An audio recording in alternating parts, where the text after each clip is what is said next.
ഏട്ടാ ടിഫിൻ. ഉം. ആ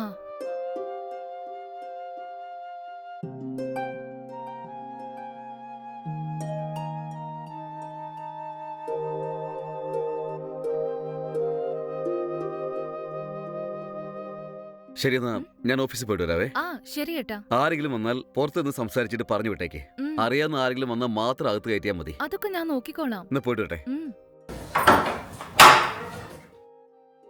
നമസ്കാരം സാർ. താനാരാ? ഞാൻ പുതിയതായിട്ട് ജോയിൻ ചെയ്തിരിക്കുന്ന വാച്ച്മാനാണ്. ആ, അത് ശരി. എന്താ കാര്യം? സാർ, ഓരോ ഫ്ലാറ്റായി ചെന്ന് എന്നെ പരിചയപ്പെടുത്താമെന്ന് വിചാരിച്ചു. ഓ, ഓക്കെ ഓക്കെ, ഒരു ചെറിയ ഇൻഫർമേഷൻ സാർ. പറഞ്ഞോ. സാറിൻ്റെ വീട്ടിൽ എത്ര പേരാണുള്ളത്? ഞാനും വൈഫും, ഞങ്ങൾ രണ്ടുപേരേ ഉള്ളൂ. ഇവരാണോ നിങ്ങളുടെ വൈഫ്? അതെ, ഇതാണ് എൻ്റെ wife. Okay, thank you sir. ശരി സാർ. ഓക്കെ, ശരി, ഞാനൊന്ന് ഇറങ്ങാണേ. ശരി ഏട്ടാ, സൂക്ഷിച്ചു പോണേ. ആ, ഓക്കെ. ഉം.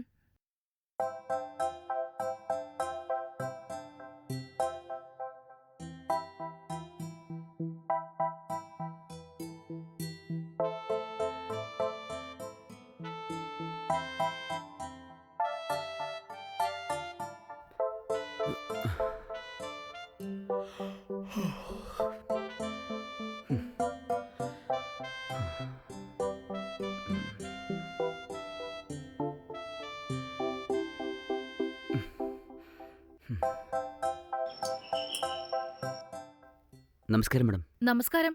കുറച്ചു മുമ്പല്ലേ നിങ്ങൾ വന്നിട്ട് പോയത്? നിങ്ങൾക്ക് സഹായം വല്ലതും വേണമെങ്കിൽ എന്നോട് ചോദിക്കൂ, ഞാൻ ചെയ്തുതരാം. നിങ്ങൾ എന്തായി പറഞ്ഞു വരുന്നതെന്ന് എനിക്ക് മനസ്സിലാവുന്നില്ല. അത് പിന്നെ മാഡം, അടുത്ത് വല്ലതും കടയ്ക്ക് പോയി സാധനം വാങ്ങണമെങ്കിൽ എന്നോട് പറഞ്ഞാൽ മതി, ഞാൻ പോയി വാങ്ങിയിട്ട് വരാം. വല്ല ആവശ്യമുണ്ടെങ്കിൽ ഉറപ്പായി ഞാൻ നിങ്ങളെ വിളിച്ചോളാം. പിന്നെ എൻ്റെ നമ്പർ നോട്ട് ചെയ്തോളൂ മാഡം. ഒരു മിനിറ്റ്, ഒന്ന് വെയിറ്റ് ചെയ്യണേ. ഓക്കെ. നമ്പർ പറയൂ. തരും മാഡം, നമ്പർ ഞാൻ തന്നെ ടൈപ്പ് ചെയ്യാം.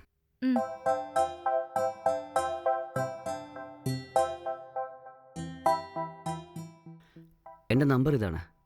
മാഡത്തിന് എന്ത് സഹായം വേണമെങ്കിലും എന്നോട് ചോദിച്ചാൽ മതി, എത്ര സമയമായാലും ഞാൻ ഓടിയെത്തും. വല്ല ആവശ്യമുണ്ടെങ്കിൽ ഉറപ്പായും ഞാൻ അറിയിക്കാം. നിങ്ങൾ ഓക്കെ, പൊയ്ക്കോ. Thank you madam. ശരി എന്നാ.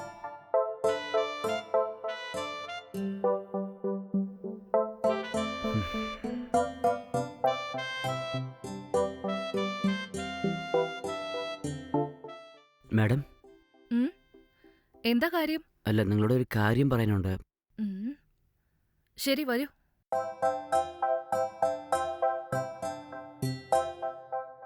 Madam, sorry for the disturbance madam. അതൊന്നും സാരമില്ല, നിങ്ങൾ പറഞ്ഞോ. മാഡം, ഞാൻ ഇനി കഴിച്ചിട്ടില്ല. ചോദിക്കുന്നത് കൊണ്ട് ഒന്നും വിചാരിക്കരുത്.